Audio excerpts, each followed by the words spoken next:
Hey, welcome back to the channel. I'm really glad you're here and I hope you are too. I've got a few things going on today. I'm not exactly sure what I'll get to, but I've got some steel coming, being delivered, because I've decided I am going to close in two sides of this carport. I bought this netting. I thought it was a thicker tarp, you know, that you can kind of see through. I thought that would kind of block things, but it really didn't work out the way I wanted it to. I screwed it on here and it's thin, it ripped, so it's you know, it's kind of neat, but didn't work out the way I wanted it to. So I'm getting some steel panels and I'm going to just run down the side here and put some steel. This is the road side, so it'll kind of hide the junk inside. So that should work pretty well. And then we've got a project going on at the barn, and I haven't showed any of this on the channel because Dan, the contractor, has been working on it, not me. So I've just kind of let him do his thing. But kind of exciting what we're doing here. We're adding another door to the garage, another garage door to the front of the barn. And if you look behind me here, you can see there was the original door, and then over here it was just a wall. So there wasn't really access to it. It was designed to be originally living quarters, but we're not going to do that with this side. We're going to use it as, well, as equipment and garage, all that. So that's the plan there. And yes, of course it is cluttered. Now the one thing we have to do though is get rid of this wall here, which is not supporting anything. It was just a wall because this area up front here was going to be a separate room. But when we put the garage door in, it would hit that wall. So this has to come out. I'm going to start tearing that out. That way when they come back, they can get that door in. Otherwise, we're in good shape here, and I'll be able to clean this stuff out of here and park equipment in here, work on things, do whatever I need to do. I think this actually looks really good because before the barn just had the entry door and the garage door, had a lot of wall space there.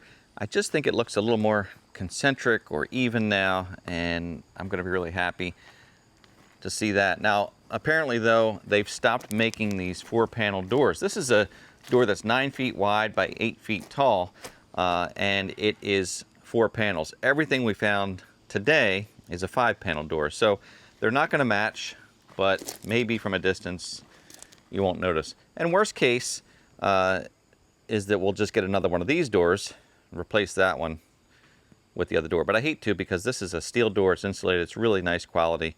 So we'll see how they look. It might be one of those things where unless you really stare at it, you may not know the difference. But back to the carport.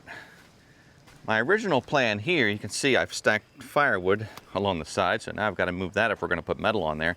But my original plan was to build some kind of lean-to off the side of this for firewood. And I still could do that, but I did order enough steel to do both sides. So even if I put steel on this side, I can still put a lean-to and make this a little bit of a woodshed. But unfortunately, I'm going to have to move that wood. And really, ultimately, since I can't drive straight through this carport because there's a concrete lip here and a step down, you know, I should enclose this side too at some point. I don't know how you do that because that thing is 23 feet wide. So you'd have to put some kind of beams or studs or metal studs across there. So that's something to think about. And then I don't even know how you'd cut the metal on that rounded area like that. It's pretty tricky, at least for me. But anyway, it would make sense to enclose that at some point because right now it's looking pretty junked up.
Well, Dan's here with the garage door, so we're gonna put this in now.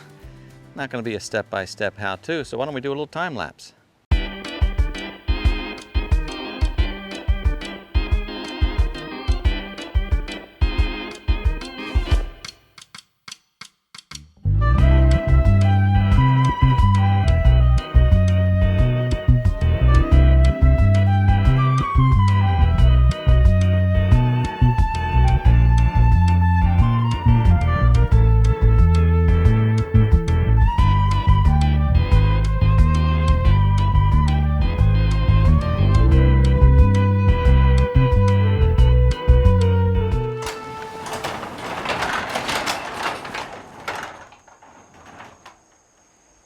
Done.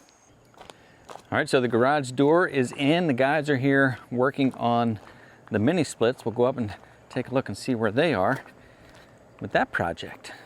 All right, so we've got 3 mini split heads we're putting in the house, which run off 1 compressor. And Ty and Oscar are here tying it together, no pun intended. And we're just about ready to, I think just about ready to get them going. Is that right? Ty, we're almost there? Yeah, we're gonna start it up real soon. Awesome. Right now you're evacuating the system and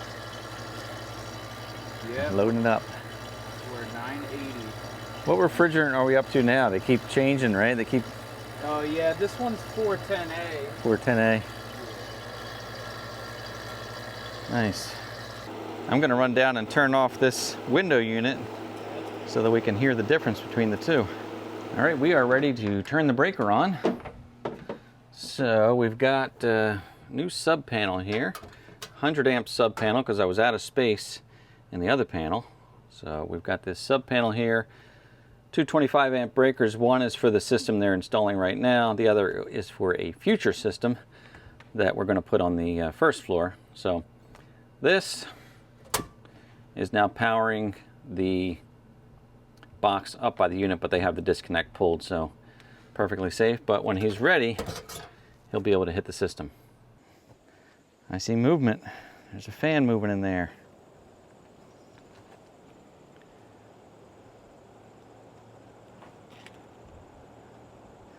That's quite a bit quieter than the window unit.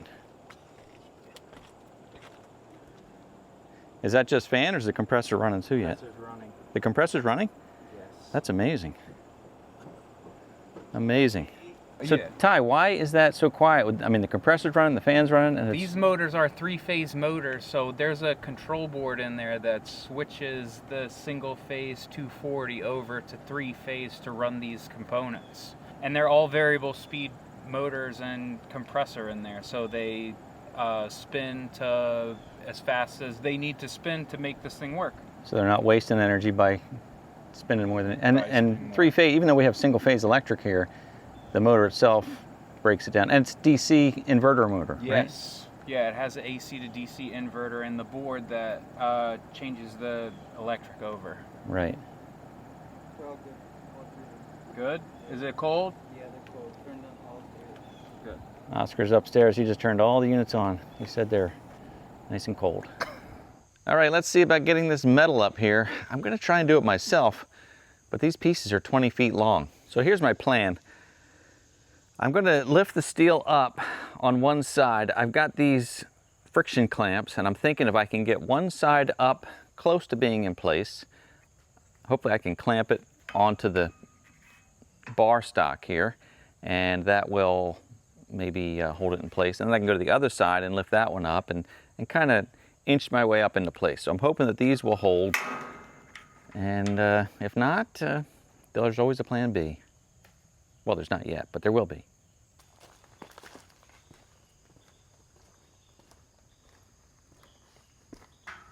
Have you seen how big Irma has gotten? My goodness, she's a full-grown sheep pretty much. A little more growing to do. These pieces are 20 feet long. The nice thing about ordering them is that you can order them to the inch. So I actually got them cut 239 inches. So they're a ½ inch short on each side, which will allow me to use some J-channel so I won't get cut when I walk past the building. Now the goal here is first not to bend or kink the metal. The second goal is not to cut myself. Notice I'm putting the metal above my own health, because if I cut myself, I'll heal, but if I kink the metal, that won't heal. So don't bend or kink the metal, don't cut myself, and then don't scratch the metal. I'm not terribly upset if I scratch it, but I really don't want to bend it. So it's pretty heavy. But like I said, I think I can start to inch my way up. If I just clamp it here, that'll hold it from falling over, I think.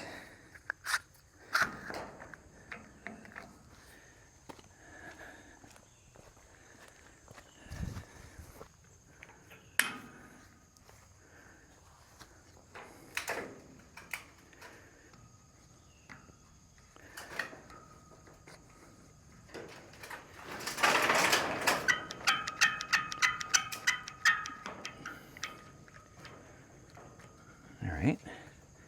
And we'll just keep going back and forth.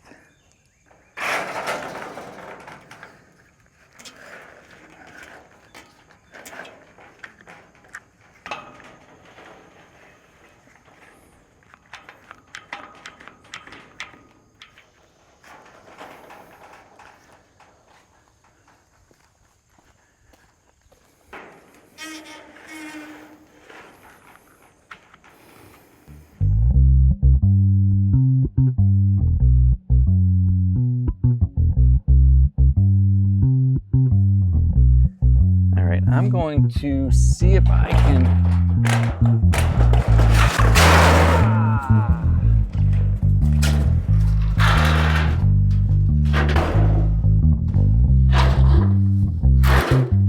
That's not what we wanted.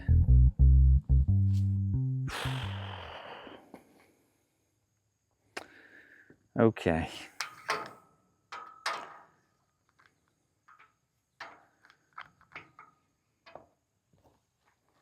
I was almost there. I was almost there. All right, that seems pretty well lined up. So I'm gonna drive a screw in that's gonna be hidden behind the J channel just to hold this in place. This is the very center, so I'm thinking if I get the very center lined up and drive a screw in, I'll be able to balance it right and left. So yeah, I think we'll do that. I think I'll drive one in here to hold it. All right, let's see if we can drive one of these guys in here.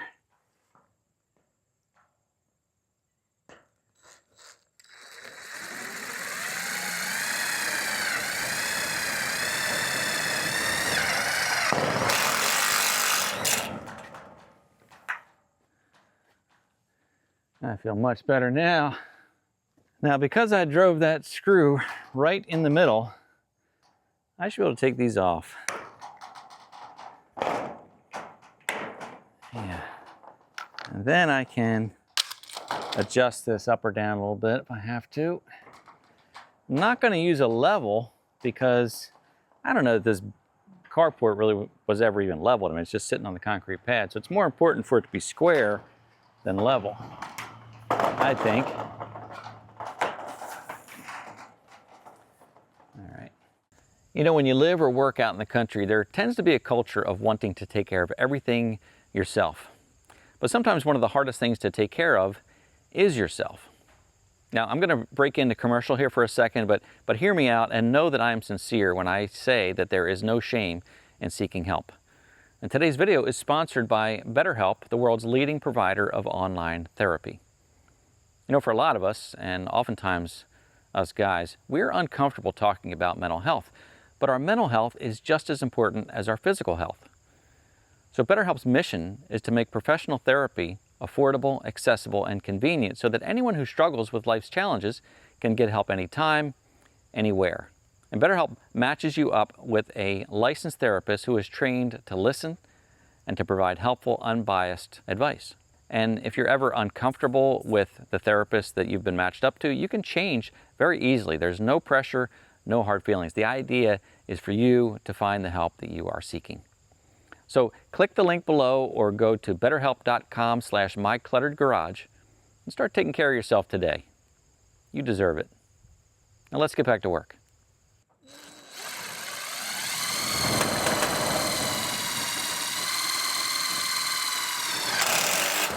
Oh, the head broke off.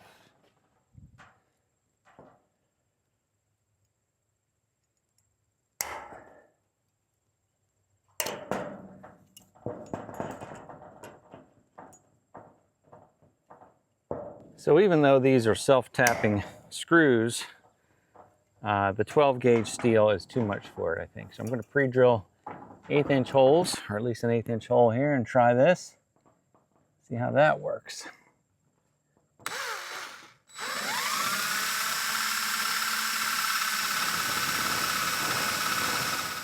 See how the 1/8 inch hole does.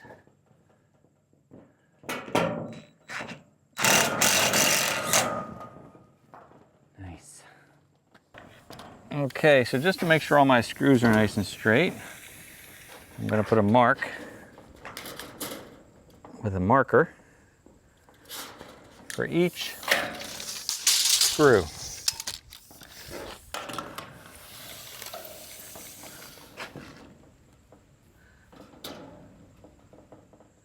All right, I'll go right down the middle first to drill and screw these in, and then work my way right and left.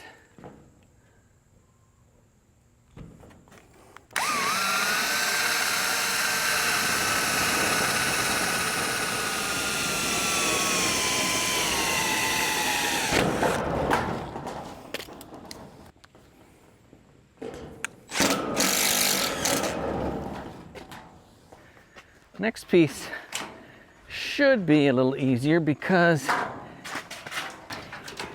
it's basically at waist height. Of course, it's also about 150 degrees from sitting in the sun, but it should cool off in the shade pretty quickly.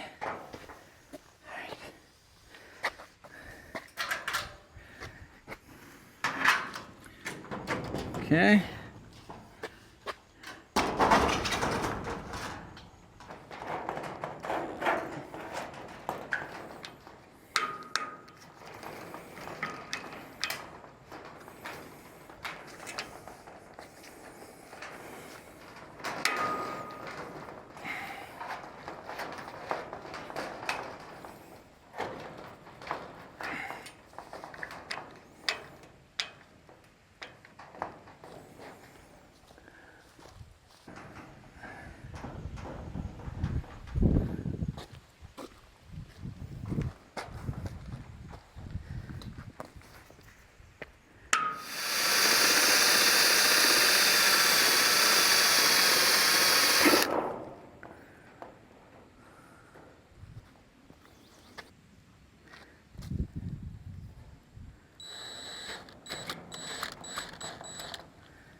Nice.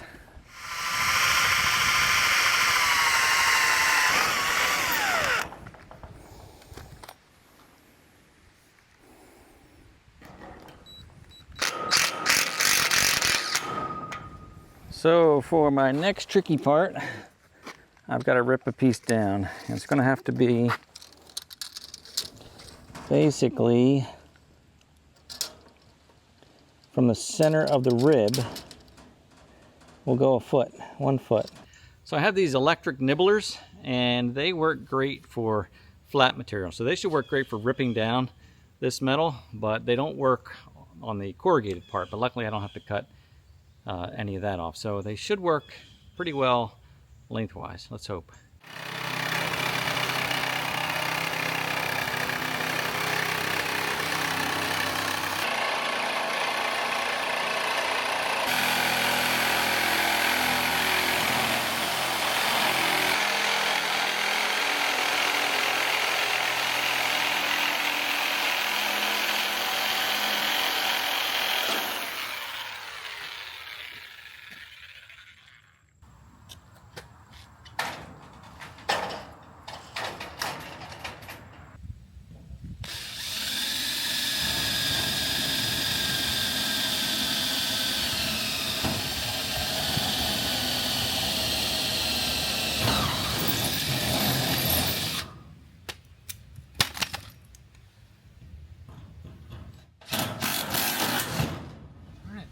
So I figured out why some screws are breaking on me, and that's because there are some places where the channel is doubled up because it went into a pocket and there was a double piece inside. So the channel is doubled, so we're going through twice as much steel, and those screws just can't handle it. So in those places, which happens to be all along the top and all along the bottom, I'm going to need to drill, even though I pre-drilled, I think I just need to drill a bigger hole so it doesn't put as much stress on the screw. So far I've broken about 3 screws and scratched the outside of the tin. So I probably should have started on the side that really won't be seen, but that would mean moving the firewood, and I wanted to get started over here first.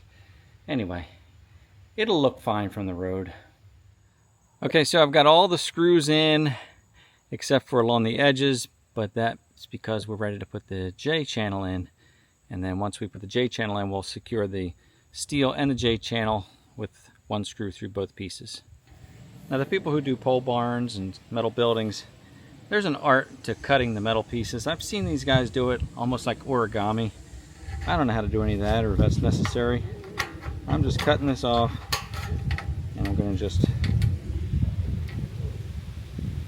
bend it in place.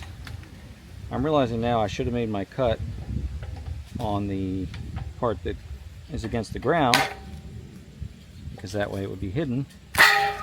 But being the amateur that I am, I made the cut on the exposed area. But that's all right.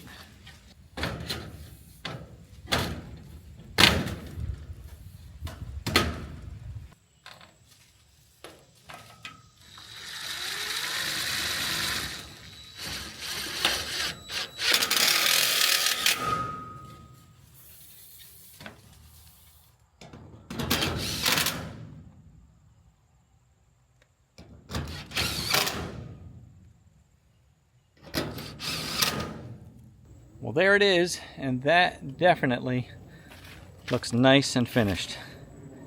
Now all my equipment and my clutter is hidden from the road, and that just is also going to be protected a little bit more from the weather. Not bad. So before I tackle this side, I've got to move that firewood out of the way, and I'm also just going to wait for a cooler day. It's hot again today, and there's no rush to get this done. But we got a lot done, didn't we? I mean, that's a lot of projects happening, and it certainly is a good feeling.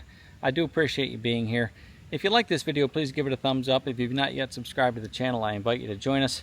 Remember, don't be afraid to ask for help. In fact, I may get some help for this next side instead of trying to be a hero and doing it all myself. Anyway, thanks for being here. As always, I look forward to seeing you next time.